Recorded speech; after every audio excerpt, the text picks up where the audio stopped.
皆さん今日も一日お疲れ様です。文具動画を上げるゲームチャンネルへようこそ。本日はフランケンペンシリーズ第1弾です。そしてフランケンペンシリーズで一番最初に必ず注意喚起の動画を上げます。ぜひご覧になってください。その後にこの構成のパーツの価格を先に発表します。そしてその後にいつも通りのレビューに入りますので、どうぞよろしくお願いします。ランガの 4CS というこちらのマットブラックのモデルを壁子化しました。早速詳細に入っていきます。先に少しお見せすると、こちらが肉眼に近いですね。前回の動画でかなり不純物が目立つような蛍光灯の下で撮ってしまったんですけど、本来はこのぐらいの見え方です。本当にラミーっぽい、本当にラミーっぽいです。じゃあ早速開けていきましょう。こちらがラミー化したソーエボナイトの軸になります。こちら注意点なんですけど、壁子エリートもしくは壁子スプラの2部を選んでください。それ以外は壁子ではサイズが違います。ここは非常に重要です。非常に重要なので覚えておいてください。フランケンペンが少し特殊なので先にネタバレしちゃうと、持ち味はここがシュッとなっているのでダミーサファリに近いです。そして大きさはパイロットのカスタム74に近い、身近なもので例えるとね、もっと近いものあると思うんだけど、あくまでどの文具屋さんでも売ってるペンで例えます。ランガ 4CS のモデルです。グループバイが始まる前に一番安かったんです。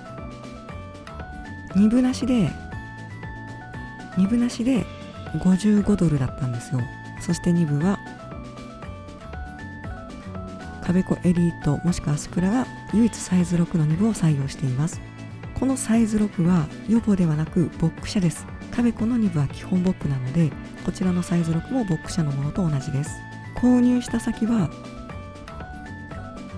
ランガから購入しました。壁子はなぜか日本の Amazon が一番安い、約2500円ぐらい。2部に関する知識ない方はこれ高く感じるかもしれないんですけど、スチール2部でも安いです。なぜかというと、海外の2部専門店で購入すると壁子のこの2部は26ドルします。ごめん、ユーロかな。ユーロだともっと高いから、プラスだいたい送料が30ドルぐらいかかるので、スチール2部を購入するにあたっても5000円以上かかるんですね。日本の Amazon でこの壁子の2部を購入して、ランガの一番安いモデルを合体させると、ソーエボナイト軸でめちゃめちゃ安い壁子の軸が出来上がります。 Amazon で販売しているのがなぜかオランダの会社で、送料もかからないんですよ。2部の料金のみで購入できちゃうので非常におすすめです。で、在庫を見てると1個購入すると一旦ランから消えてしまうんですけど、また在庫復活するので、売り切れてた場合はウォッチしとくといいですよ。16,500円から3万円のレンジの壁子のエリートスプラをソーエボナイト化すると、なぜか1万円以内で収まるよっていうのが今回のフランケンペンの趣旨です。こんな感じでエボナイト好きにしか通じないかもしれないんだけど、こういったフランケンペンを作っていきます。ちなみにこのフランケンペンの知識を持っておくとどうなるかっていうと、エボ屋さんがボック2部しかないなと思ったとしても、ボック2部が収まるっていうことは、ボック2部の互換性があるものと、またいろんなハウジングを使って国産の他の2部をくっつけることができるんですね。それを今後やっていくので、興味ある方はぜひ見ていってください。私自身がそこがネックで、昔ボックのハズレを引いて、それからボック嫌いになったんですよ。で、近辺主義者になって、でも今回鉄ペンいっぱい触るにあたってめちゃめちゃ鉄ペン好きになった。その理由も今後話していきますけど、フランケンペンができるようになると、ボック社しか使ってないエボヤの軸や、例えばレオナルド、あれは予ボですよね。そういったものを他の2部に変換ができるようになるので、軸は綺麗だけどペン先が気に入らないっていう場合に交換が可能になります。すべてのものはちょっと財力ないんでできないんですけど、比較的有名どころだけピックアップしてこれからアップしていきます。ちょっとまだなんかフランケンペンがわからないっていう方用に少しネタバレすると、ムーンマン M800 ありますよね。以前ご紹介した中国の万年筆です。こちらボック2部タイプで、今ボック2部外してるんですけど、ボック2部のネジネジっていうことは、このボック社の壁子の2部が合うんですよ。壁子エリートの2部を取りましたよと。ユニットごとね。ユニットっていうのはペンシント2部とこのハウジング入れ物、この3点セットをユニットって言います。壁子のサイズ6は全てのユニットがボック仕様なので、このままボック仕様の M800 に入れると、そうすると M800 を簡単に壁子化できます。壁子が好きな方でもいいし、地幅を M とか B とか選べるので、それもまたおすすめです。地幅を簡単に変えることができる。しかも壁子ブランドでね、こういったことができるようになります。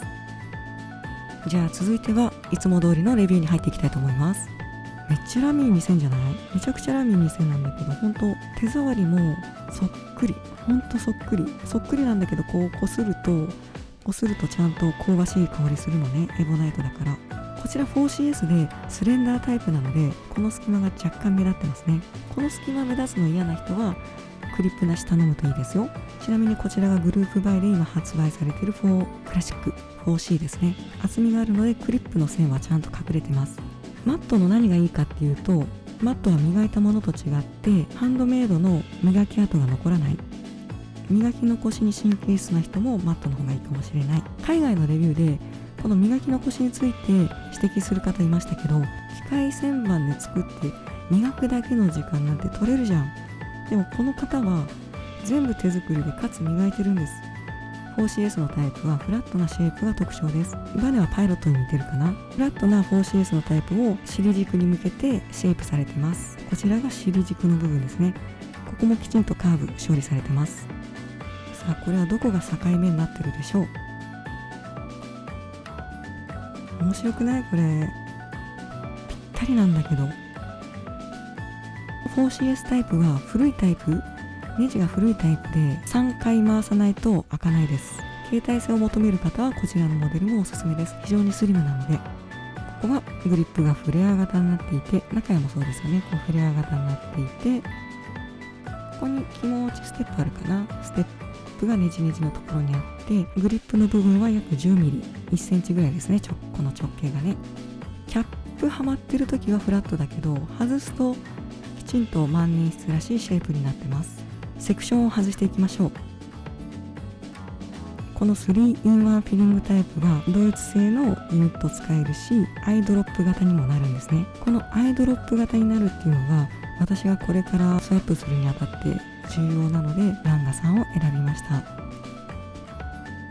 ここのネジネジも手作りだし、キャップ内のネジネジも手作りなんだけど、このスリットの中のネジネジも手作りでしょ。でびっくりしたのがさ、コンバーターがぴったりなのね。コンバーターがめちゃくちゃぴったりなの。既製品でもここ緩い時あるのに、こっちまだユニットも挿してないのに、実は機械で作ってますってなったら、私1年間立ち直れないかもしれない。ちょっと待ってね、どんだけぴったりかを音で聞いて。なんかさ、ずっとこれだけを眺めてられるんだけど迷惑だよね。次続けるね。こちらが壁子エリート、もしくは壁子スープラのスチール2部です。壁子の注意点なんですけど、壁子スポーツとかはサイズ6の1個下のちっちゃい2部かつ若干特殊な形をしてます。でサイズ5に関しては少し種類が増えて混乱するので、いずれ機会があったらやるかもしれない。こちらが唯一壁子でサイズ6を提供している壁子エリート、もしくは壁子スープラの2部です。ボックと全く同じフィードにボックと全く同じユニットなので、ランガの動画で撮るのもなんなんだけど、ついでにやっとくね。ムーンマンのボック2部付きの方です。ボック2部付きの方ね。壁子ボックのサイズ6なので、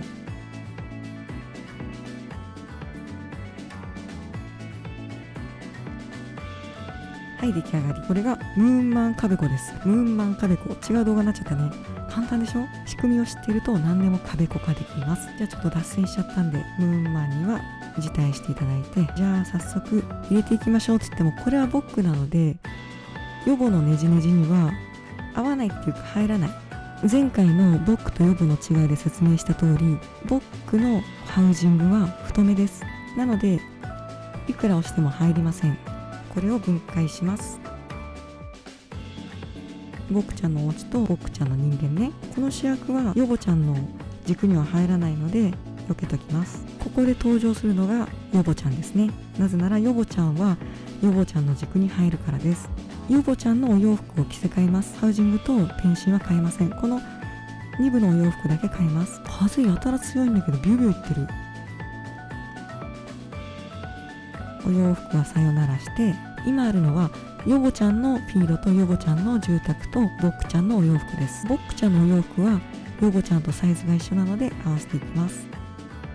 で、合わせ方は前回の動画で詳しく言ってますが、リブのサイドに合うように合わせてください。10BBS の動画でもお話しした通りに、ヨボちゃんのフィードもフラットになってるので、フラットな部分が合わないと入っていかないので、先にどの辺で入るかチェックした後に、こっちが上だなと確認した後に、一旦引っこ抜いて、ペンシンの位置を確かめて、まだこれ入ってませんよ。ここで引っかかってるだけね。確かめて入れます。で、差し込みます。で、これでセット完了です。ペンシンとニブの間も空いてないし、ペンシンの上がニブの幅と合ってますね。こちら地幅がカベコの M になります。これで早速書いていきたいと思います。今回ニブスワップの尺が長いので、インク入れるシーンは省きます。もうしつこいぐらい言うね。ここの完成度やばい。聞いた？もう聞いてるよね。やばい。これもね、わざとちょっときつくしてあって、若干入れるのきついんだけど、アイドロップでインク漏れしない。じゃあ元に戻ります。じゃあ元の形に戻していきましょう。これそのままカベコっぽくない？ラミー感出してるカベコだよね。サムネラミーについになりたかったカベコとかつけちゃおうかな。半缶買っちゃおうかな。我ながらこの組み合わせかっこいいな。キャップの重さが 7g。すごくない？手作りでぴったりなんだけど。インク入れた状態で 14.5g、 ポストした状態で 21.5g。 ランガの特徴としてどのサイズでもポストすると超絶長くなるっていうギャグになるんで、その辺考えて購入してみるといいと思います。ポストしない状態での長さを参考にしてみるといいと思います。全長が 147.6、 キャップが 69.2、 セクションが約 33.2、 セクションを除いたバレルが約 78.6、 ポストをしない状態での長さが 135.3。 これを生地の基準とするといいと思います。大きさを見ていきます。ラミー基準、結構フラットでスマートに見えるんですけど、実は若干ラミーより長いですね。キャップを外した状態でのラミーとランガの違いです。面白いのがセクションの長さが変わらない。バレルの長さもほぼ同じ。ジェットストリーム、ちっちゃく見える無印のシャーペンでしょ。こちらがウィンソン601です。で、こちらがサインペン。今回一瞬出てきたムーンマン M800 ですね。セクションの長さも太さも違うし、軸が M800 の方が短いです。無理やり寄せるとしたらランガ 4C の方が M800 に近いですね。ただ太いからって理由なんですけどね。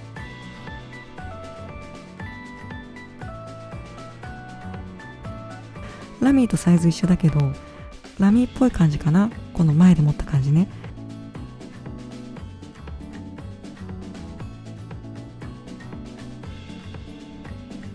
ランガ 4CS です。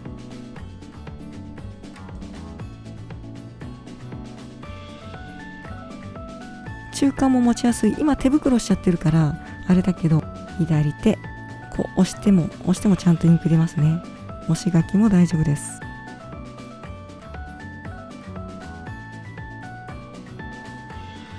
果たし状みたい。怖いよねこの書けるね。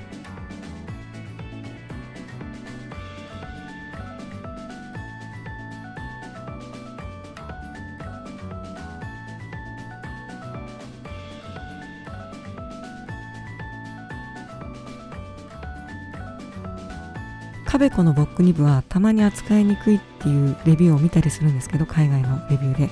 ボックは時々外れますからね。多分外れ答えだったと思うんですけど、こちらは当たりでした。次はビッグカメラの A4 コピー紙に私がトラウマになったアニメの言葉を書きます。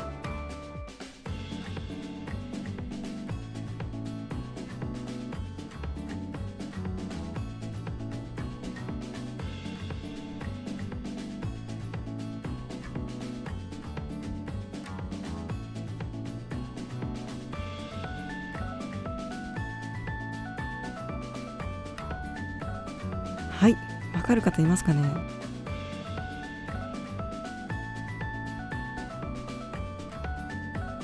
ジンゴを理解するキメラだよ。で主人公がニーナとアレキサンダーどこ行ったって責めるんです。娘さんと動物なんですけど、で自分勝手な教授が君のような勘のいいガキは嫌いだよって言うんですけど、あまりのショックでこの続きの回全然覚えてない。最後にまとめると 4CS は普段一番安いです。2分なし$54で買えます。ラミンサファリの軸の感じに近いですね。